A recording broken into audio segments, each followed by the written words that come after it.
I love the Nintendo Switch. Its games are incredible. It's really great just to pick up, play, and actually I use it quite a lot docked as well. But one of the main problems with it are these things. Joy-Con drift happens when it thinks you are pressing the controller when you're not. You can see here in Breath of the Wild, Link is just aimlessly walking, but I'm not touching the controller at all. So I've tried my best to fix it by buying new Joy-Cons, but within a few months they started to drift as well. So then I sent my Joy-Con back to Nintendo and they just returned my Joy-Con to me with the same issue there. There wasn't a note or anything. Then I heard about this from Hori, which basically is like a normal big joypad that's strapped onto the side of the Switch. The good thing about these was they have turbo buttons and you can assign a button to the triggers at the back. The downside is it was missing features like Amiibo support, HD rumble and all of that stuff. In fact, I don't think these have rumble at all. They don't have rumble at all. What I want is a way to have my Joy-Con with my Satisfy grip so I can have all the features of the Switch without any compromises. And then I stumbled across this. This promises to eliminate Joy-Con drift. It's from a company called Gulikit and they have quite bold promises. So in this video I'm going to unbox this, figure out what the heck's going on. Apparently I just take the Joy-Con apart, which I'm a little bit nervous at because I've never taken the Joy-Con apart, and unscrew a few screws, plug the thing in, and no more Joy-Con drift. We shall see.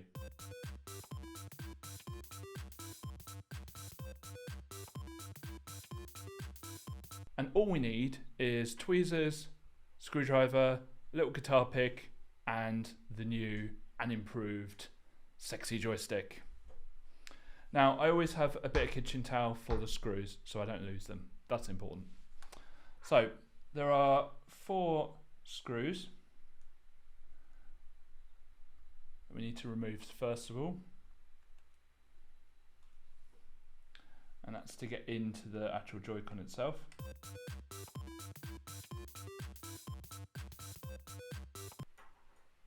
So next I'm going to use the guitar pick just to pick open Joy-Con. So we just find a little gap, like should be able to just twist it open and should pop off like that. And be careful of this ribbon cable here because that will damage quite easily if you don't fold it open.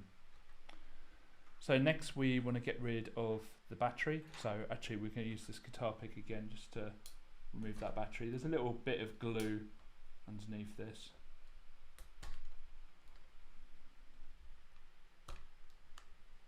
So we've just got to get it off the glue and we're just going to peel it back this way. Actually it's a little bit of sellotape. There you go. Right, next thing we could do is remove only 3 of these screws because we want to just fold this off like a book.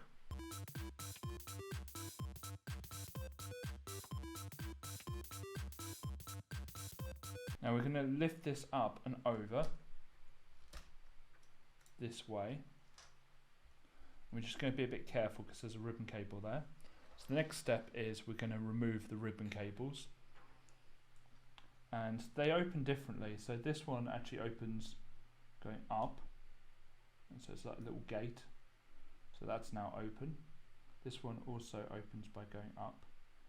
Now we don't need to remove this one, but it can be a real pain if we don't, so I would advise you just to remove it.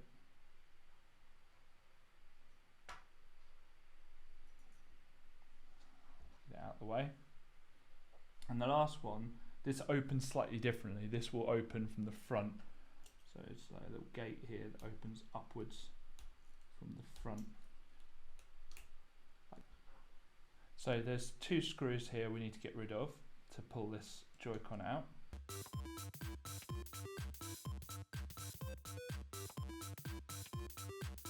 That's it for the screws, so no more screws.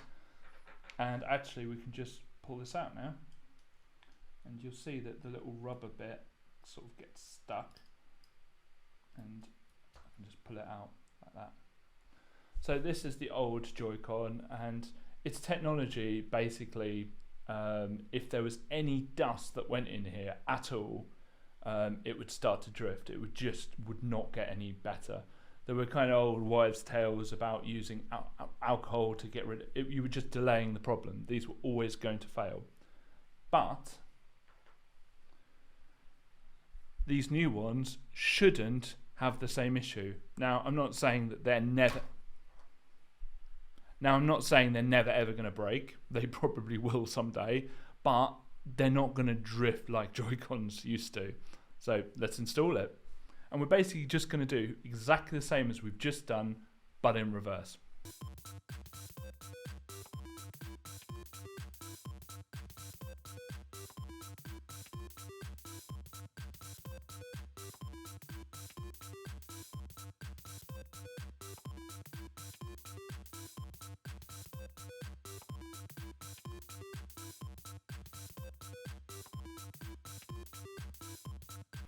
Oh, that was not easy work putting those back in, but you know, needs must. So that's the end of the tweezering, which is really good. And the last things we need to do is just put the screws back. Now, this is going to be really important to put in now. So as we are putting this in, make sure that this is in place.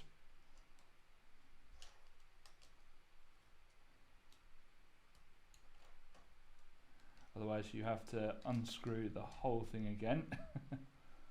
Will be quite annoying.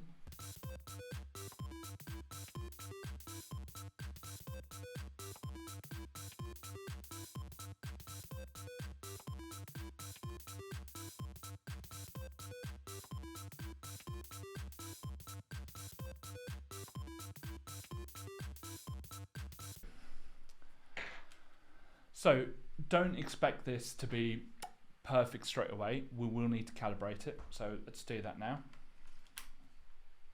So we're just going to go to the menu, and then you've got to go to System Settings, go down to Controllers and Sensors, go down to Calibrate Control Sticks. So you can see it's not perfect, it's not calibrated perfectly. And so we're going to press X to recalibrate. Calibration complete. Now look at that. Dead center. Remember, the issue was never calibration, because with Joy-Con drift, if we just recalibrate it, it would be fine. The issue was when you moved it up, it just kept going up. When you left it, sometimes it would be fine, and then when you moved it up, it would just go up. So let's open Breath of the Wild, and let's see. So earlier when I pressed up, it kept going up. Absolutely no issues now.